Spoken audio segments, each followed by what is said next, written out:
What's going on, everyone? It's the Niskel! Welcome back to Resident Evil 4. Now that we've made it to basically the halfway point of this chapter, we're gonna go ahead and move on. The reason I kinda cut it right there is because I wanted to get the brand new gun and I wanted to make it to the church. The last part of this chapter actually has a lot going on with it. Plus, I just really wanted to get the Punisher. I've mentioned that getting that prize well worth your time, and since you get it for free, you might as well get it. The Punisher is really good for the segment that is actually coming up. We're going to have to deal with a lot of enemies, all in a confined space, and being able to shoot through one and hit another one, perfect. Oh yes, this part. You will never see any other segment of game like this. First of all, be very careful. There might be a trap in a long winding pathway like this. In fact, heads up. I bet you know what that means. Alright, let's get this over with. Yep, it's another boulder trap. Don't worry, they don't throw too many of these at you. It's mainly just to keep you on your toes, so waggle for your life, Leon! There we go.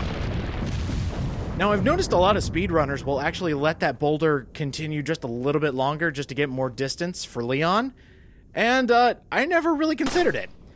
Normally, whenever I try to extend it, because I used to speedrun this game to varying degrees of success, most of the time I just died. So maybe they know something I don't.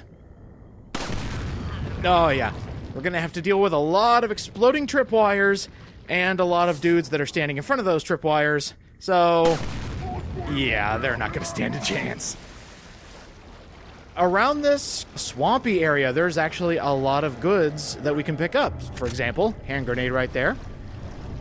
Unfortunately, we're going to have to deal with a lot of guys that are just going to, you know, jump from the top down below. One thing that I do like about this, excuse me, back up. When these guys fall in the water, it is actually hard to shoot them. At least for me. I don't know about you amazing people with awesome X-ray vision who can see through game textures, but I have a hard time seeing the guys when they fall in the water. In fact, some textures of the water make the enemies vanish completely.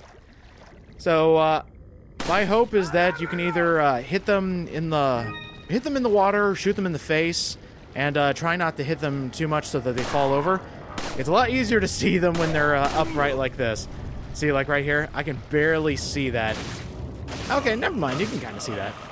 There's a few segments where it seems like they just vanish into thin air. And that's the excuse I've been giving. It's totally not because, you know, I'm bad at this. This tree is very important. This tree right here.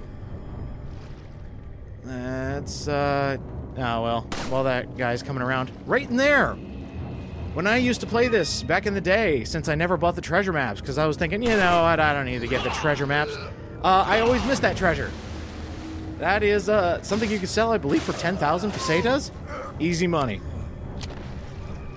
I know there's a guy coming around. He's coming around somewhere, so I'm going to try to beat him around.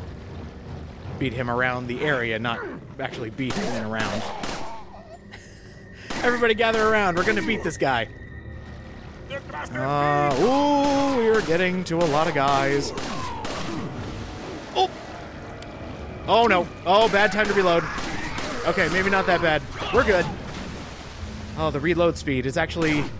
Oh! Okay, this is, it's not that good. I'm getting crowded. Alright, time to break out the bigger guns. There we go. Cleared up a lot of space. I've actually noticed while I've been looking back at the footage, the shotgun's rate of hit, I don't know if I want to call it that, but basically, I basically flail around and somehow the shotgun hits these guys. Like, I'm barely aiming. Maybe that has to do with the Wii version and the fact that the pointer is, like, flying off screen and it's still hitting everything. But that technically means that I'm curving shotgun bullets. And if that's the case, I think Resident Evil 8 is going to be an amazing game if we get to that point where we're curving bullets.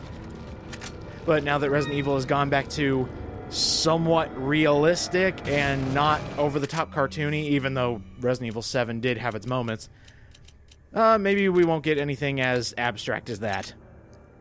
There's a lot of snakes in this swamp, so if you ever need healing items, look around in the water. You're going to see a lot of snakes that are just swimming around. And they won't attack you, since they're already triggered out of their box. The snakes, as soon as they attack you the first time, they won't actually attack again! Okay. Okay. Maybe I should stop fooling around and actually use the different weapons I have. There we go. That's clearing the area. But, yes, anyway, if you are ever in need of healing items, like I will here soon, just look around for some snakes. I think there's like 6 of them swimming around or in boxes around this area, so no shortage. Oh, I want to see if this guy's going to do it. Okay, he's pointing at me. And, yep. Boom! Didn't even see his own trap. Well, maybe that was another guy and he was the intern. Just thinking, oh boy, I got him, guys! Kaboom! Ooh, there's another incendiary grenade over here. And I can't believe I'm able to pick it up. As soon as you get around to... Oh, there's another snake. As soon as you get to this point, a lot more guys will be coming from the direction of the boulder trap. So, be careful. There are more guys coming. You could stop and kill them all, and I normally do just to get all the extra supplies, which is probably why I'm always, not hurting for ammo. Because I like to waste ammo in this game. I get plenty of it. Oh. Hello, pointing man. Oh, couple in the face! Yes! Sorry, I get excited when I do quote-unquote amazing things. Like, some close calls are really cool to see. Oh, there he is. There we are. I don't think we'll have to deal with anything else. I think there's another snake in here. He might be in this box. Yep. Uh-oh. I'm always slow to react when it comes to that. I really just need to... It's kind of like the double tap in Zombieland. You always shoot twice. Uh-oh. It's gotten to the point where I can't even pick up eggs. Alright, well, I'm gonna have to start wasting more ammo. Either that or sell it. And we're good. There's another snake there. I just want to see what kind of egg I'm gonna get. If I get a gold egg, I'll replace that, that brown one. Let's see. Oh! There we go. Gold egg? No, white egg.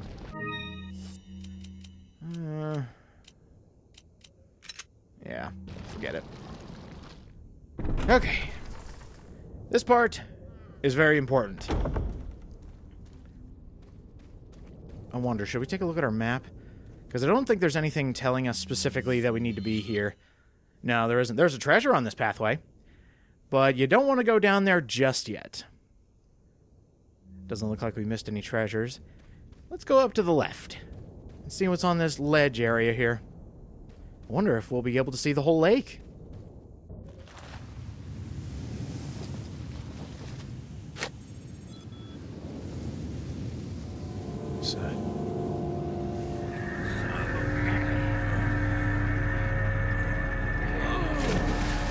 Shit. Vámonos. Ok, ándale.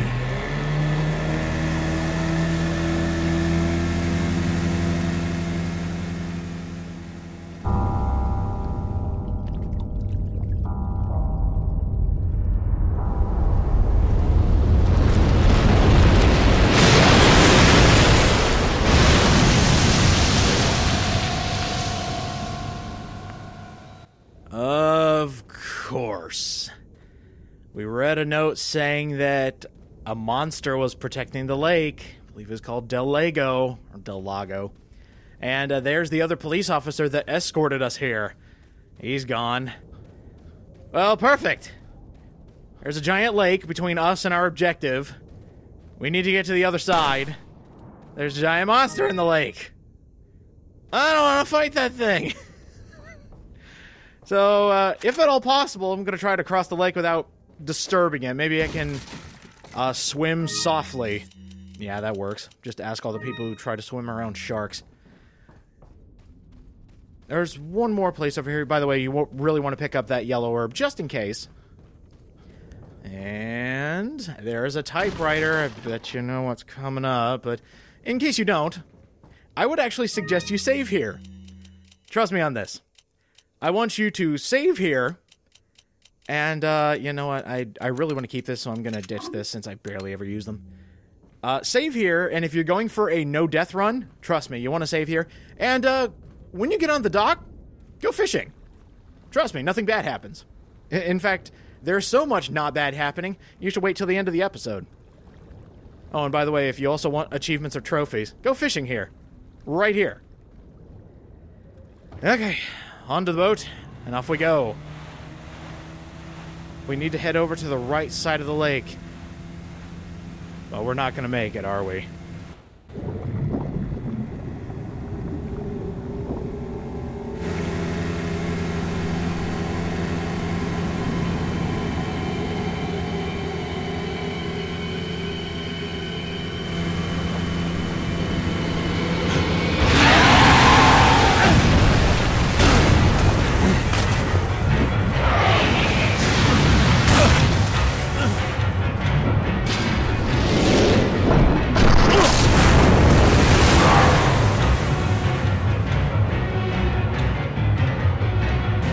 That's one way to welcome your first boss fight, Delego!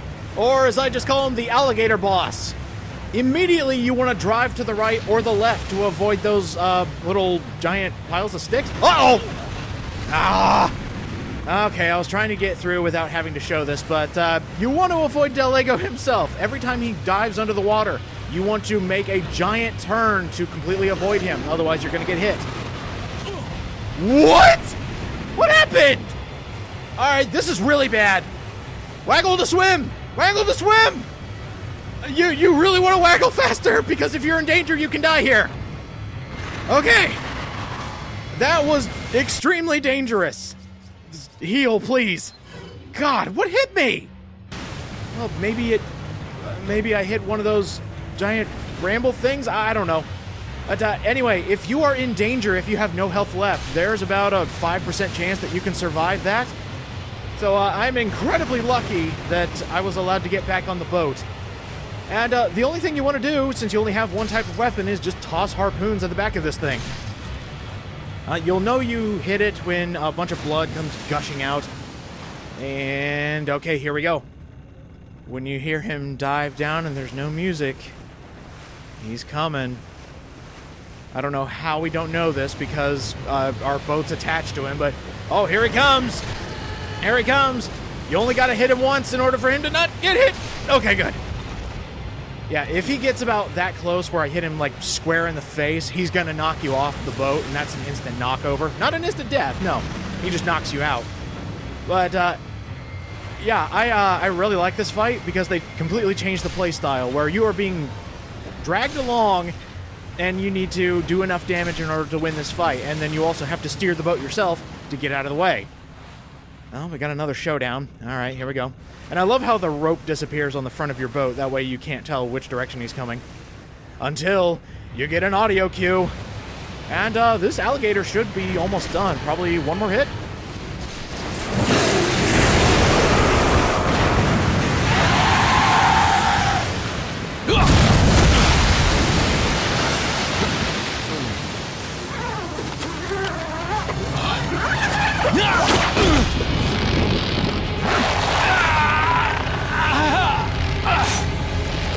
Waggle for your life, even though this is physically impossible. You need to waggle so we can cut out this rope and not die!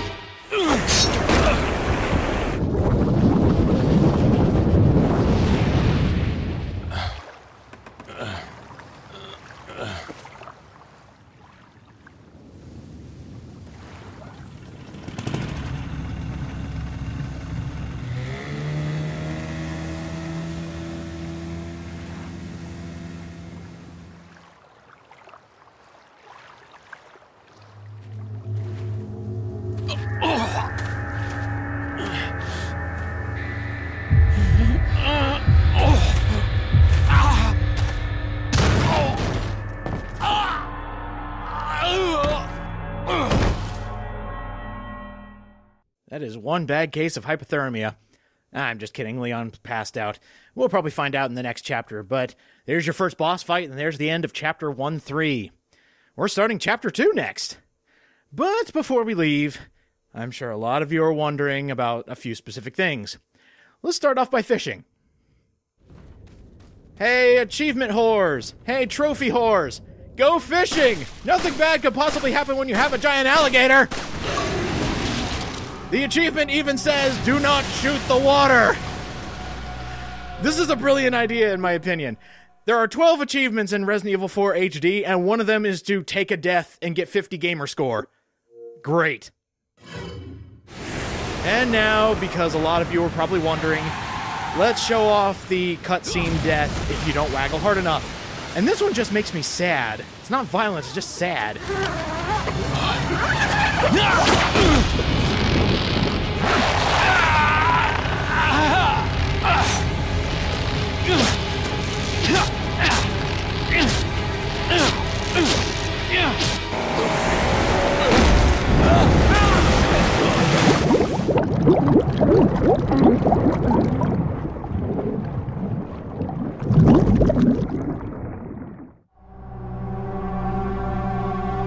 I hope none of you have a fear of drowning, because that probably made you look away from the screen. Next time on Resident Evil 4, we're going to start Chapter 2-1. See you guys next time.